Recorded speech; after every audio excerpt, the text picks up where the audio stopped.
Kamusta mga kaibigan? Nasa channel kayo. Ngayon ipapakita ko kung ano gagawin kung hindi gumagana ang papasok at papalabas na tawag sa Android phone. Para dito, kailangan pumunta sa settings. Una, mga basic na bagay tulad ng i-restart ang telepono. Hindi ko na yan pinag-uusapan. Kung hindi gumana, pumunta sa settings, i-type sa search ang reset at i-click ang reset settings. Dito i-click ang reset settings. At nandito ang reset ng mobile network, settings ng mobile network. Yan ang kailangan mo. At i-reset ang mobile network.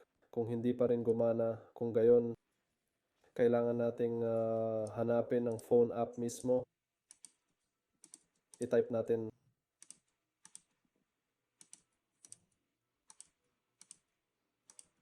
phone at pumunta sa permissions ng phone app natin. Yan, phone, oo. At dito, bigyan natin ng lahat ng permissions para gumana ng maayos ang programa. Pwede rin pumunta sa app, hanapin din dito.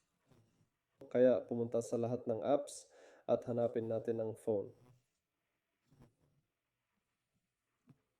I-click ko ang search at i-type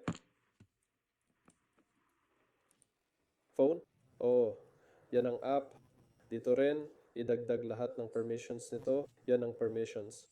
Kahit hindi pa pinapayagan ang location dito, i-click ko at i-click ang allow. Yan, payagan lahat ng kailangan sa ganitong paraan.